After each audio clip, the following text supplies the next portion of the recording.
Alright, so we have a new chapter of One Piece. This one is called The Promised Port. What? Wait, no! There is no new chapter! No! They're on break! Okay, never mind. Let's read something else, I guess. Hold on, I was like, hey, this cover story looks really familiar. Have we really not advanced at all? Okay, now we have a chapter of, let's see.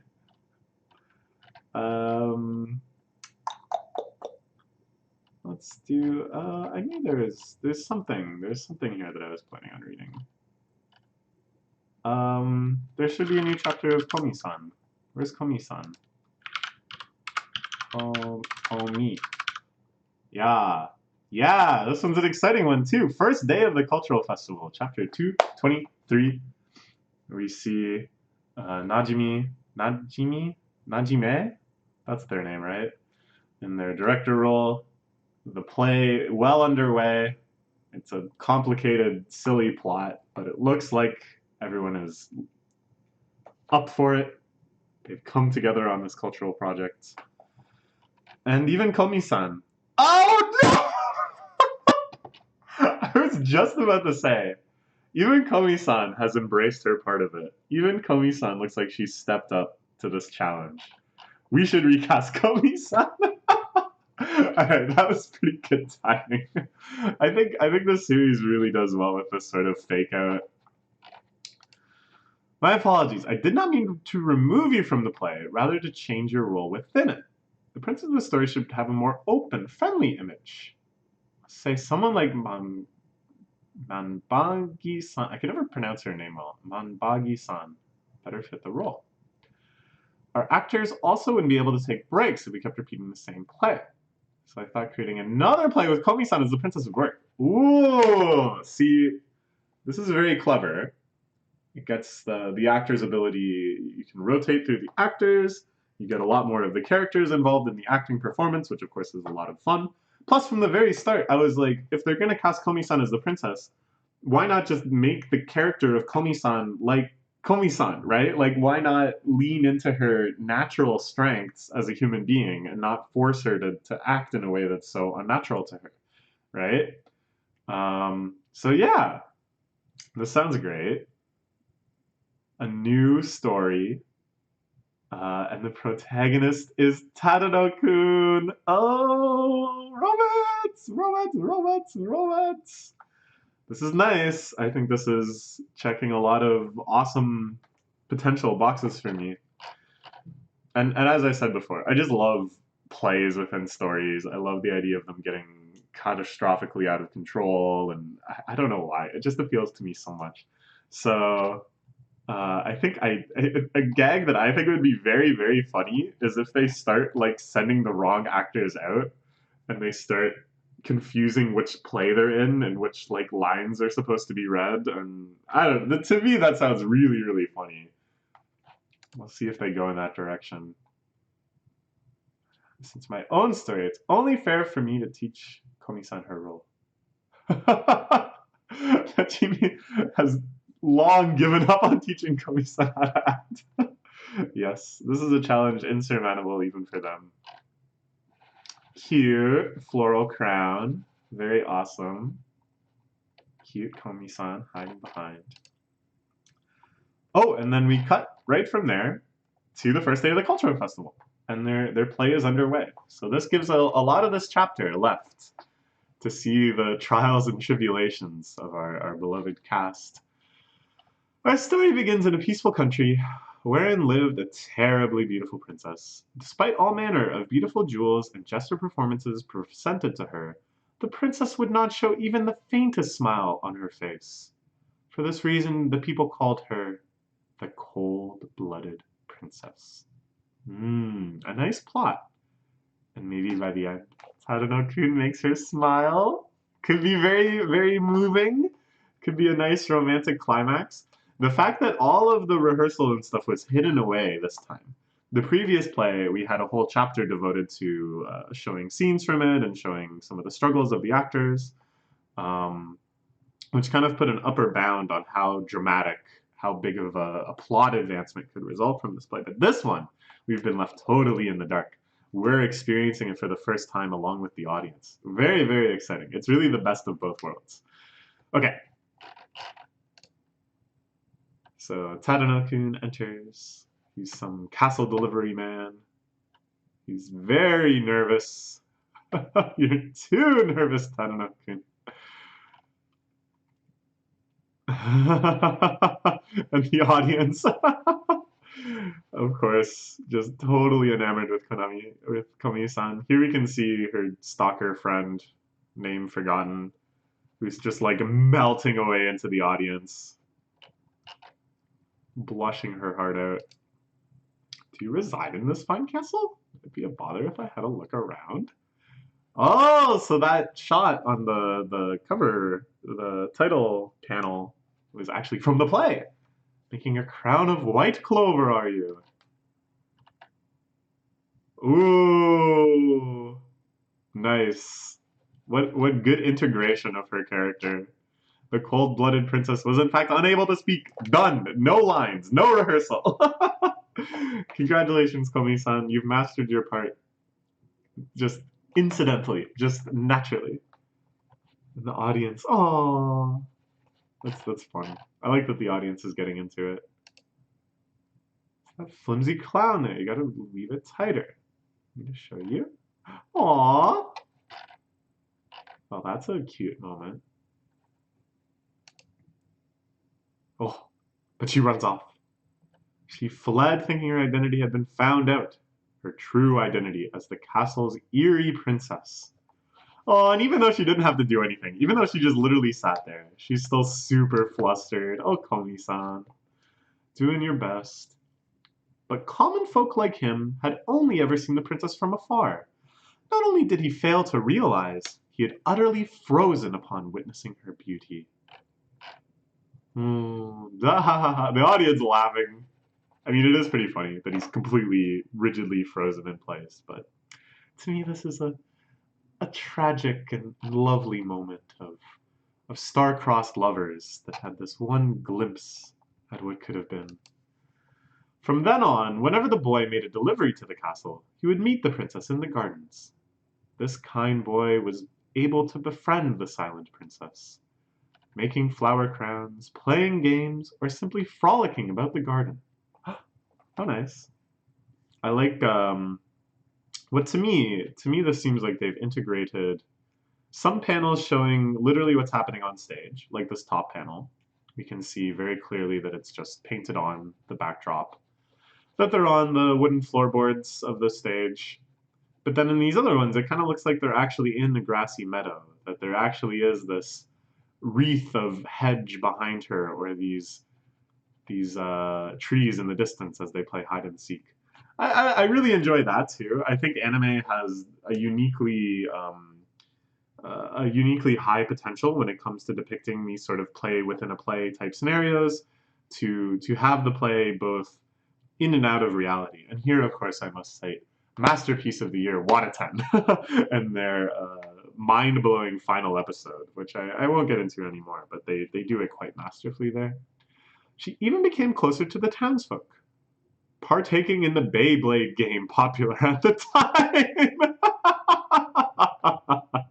Okay, that's really funny. She goes to play Beyblades. Naturally, since they too had never seen the princess up close before, no one realized it was her. Not only that, they too utterly froze upon witnessing her beauty. And so the expression of the cold-blooded princess began to brighten. This is kind of an analogy for Komi-san's life at high school, isn't it? It's very much like that. That at first, everyone was just frozen by her beauty, unable to approach her, thinking she was just too far above and beyond them. But that eventually, she began to integrate. Uh-oh. But one day, uh-oh, who's this? Could it be, yes, the thugs? You bump into someone and you can't even say sorry. Oh, he's so nervous. But of course, his nervous disposition, unlike Komi-san's, makes him look like even more of a thug. What brilliant casting to know that his natural insecurities would twist exactly into the role. And then this guy who's always explaining things, name forgotten. There's so many characters in this series, I'm sorry. And it's like, I know all their names are like puns and stuff, so maybe if I just tried to drill them into my brain based on the pun, I would remember them better, but yeah, whatever. Oh, oh my gosh. The kids in the audience crying out. He's so scary. His buddy offering translations. At that moment, the princess cried one word. No! The first time she speaks. It's interesting here that it's only in the narration telling us that Komi-san is speaking. There is no actual speech bubble coming out of Komi-san, which is quite interesting. As soon as she did, the two thugs collapsed, and the princess ran away. The cold-blooded princess spoke. For 2 months afterward, the boy and the princess did not meet even once. We can see here it looks like she's locked herself away in some tower. So she could speak, but there was some dire consequence. And I don't know if this is like a magical thing, because as soon as she spoke, the thugs collapsed, right? Excuse me. Oh, sorry about that. So, I mean, this is a fantastical world of princesses and ancient kingdoms and Beyblades. So, it's not too unlikely that she has some sort of magical power that makes her afraid to speak. Maybe some sort of like frozen type thing. She's afraid of her own power, and she just learns to let it go. Every day, under the unending rainy skies, the princess would see through her window the boy waiting in the gardens for her. Later, she handed him a drenched parchment upon which was written.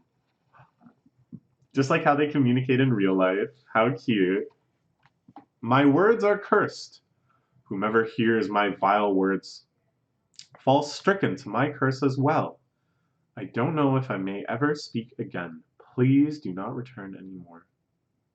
I see. I see. You say vile words. Do you mean words like no, stupid, or hate? So that's what she cried out when the thugs came. No. I see. Then I'm sure if you spoke joyful words, there would be a blessing upon everyone who heard them. Oh, how nice. How really, really nice. And here the analogy with real life kind of breaks down. Because in real life, of course, there was no curse. there was no kind of delineation between speaking joyfully or speaking cruelly. Her communication disorder just kind of runs deeper than that in a way. It's much more just sort of tied up in who she really is as a person. But the kind of general intent of Tadano's message is the same here. That if you talk with people, if you open yourself up to them, if you allow yourself to be vulnerable, they will support you. They will be so overjoyed. They will be so happy to be friends with you, which of course we've seen play out time and time again with her growing roster of friends. So I think in the end it is still quite an apt analogy that he says, if you're kind to people, people will be kind to you. You don't need to worry about it beyond that.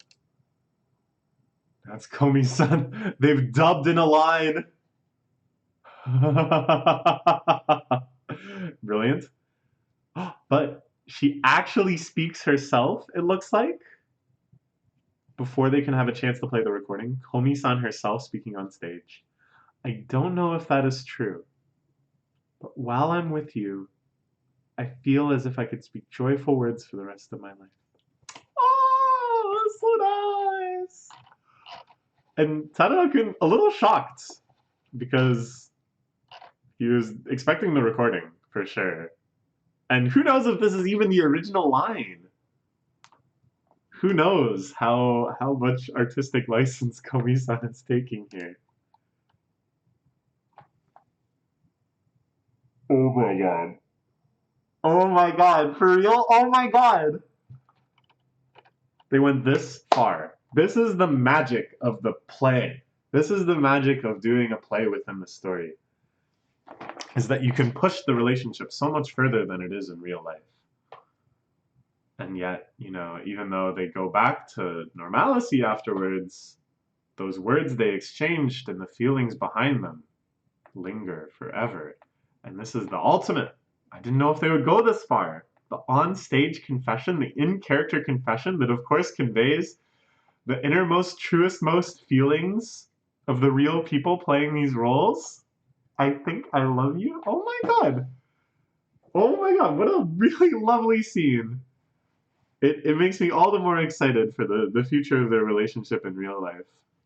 Ah, I think I love you. Oh, how nice. And everyone, I feel like that. I'm so sure that at least that part she just improvised because the narrator is thrown too, not just by the fact that she didn't throw use the recording, but I think they weren't expecting to hear that at all. With the power of the princess's word, the skies cleared, and all the kingdom shined bright. Thus our story comes to an end. Originally, this story would end sealed in a kiss, but our two shy actors couldn't manage it. Well, they lived happily ever after.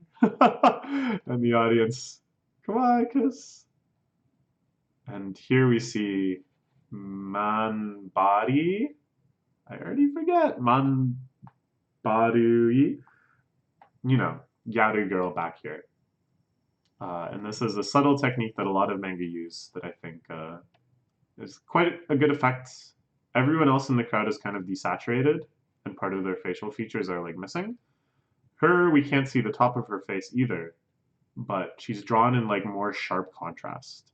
So even though her feelings are kind of inscrutable here, we don't really know exactly what sort of expression she's wearing. It still can draw attention and be like, oh, she's reacting to this in some way. Like this is, something is happening for her. Yeah. Aha, aha.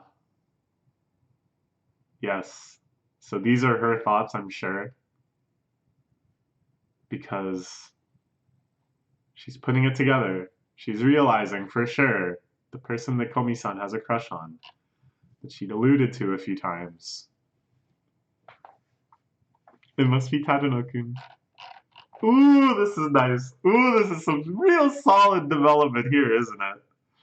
Oh my gosh. Oh, so that's how it is. Oh! Aww. Wow. That's really nice. And she's the only one that didn't go for the standing ovation. She just wants to be alone with her thoughts. That's okay. We can see here some people wearing class t-shirts. 201. Oh, cultural festivals. I love cultural festivals so much. I hope that this is just the opening salvo in a long, multifaceted, many-toned cultural festival adventure. More things I'm looking for. I hope they show the other play. I hope the other play... See, this one was just wonderfully sincere and flawless from start to finish. Outside of, like, the Beyblade joke, sure. But I appreciate that, too. I really do. I think that's still very wonderful. But I want to see the catastrophe play. I want to see things get wacky. So I hope we get to see the other play, which is definitely way more wacky, and that it has stuff like that. I hope we get to see Manboru-chan, or whatever the heck her name is, I'm sorry, hanging out with Tadano-kun, going from stall to stall, as he said that they could. And maybe her kind of coming to grips with her feelings, maybe her either kind of confessing or kind of pseudo-confessing on behalf of Komi-san and saying, like, maybe you should take another look at the feelings of people that are close to you. I don't know. They've made such decisive steps before. They've had like such intimate moments before, and the It's candy. Oh my god! When he gives her the White Day present, and he's learned from his sister the symbolism of all the stuff that if you give chocolate, it means, you know, I like you as friends or whatever. If you give, I don't remember, but candy was like I like you, like romantically. And when he says that, oh, that's candy. I thought at that point, like, maybe we'll just start going out. Like, I thought, I don't know, like, maybe that's enough. But clearly, no, that's not enough. What am I thinking? It's a long running manga. They're like 13 volumes in. You think that's going to be enough? No, no, no, no, no, no. We're heading for 20 volumes. But I don't know. I don't know. It's at such an exciting point right now, their relationship. Okay, fantastic chapter. Let's eagerly look for more. Oh my god, there's over 1,000 comments on Manga Dex. I have never, ever, ever seen this many comments on one chapter before. Oh my god. A lot of people are now just commenting, oh my god, 100 or 1,000 comments. That was quite a chapter. I'm not too shocked. 1,000 comments.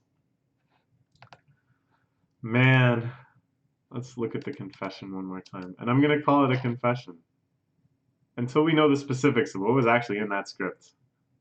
Because I feel like, here's what I'm thinking. If that was written into the script, I think I love you. And they had to rehearse that, and they knew that it was in there from the start.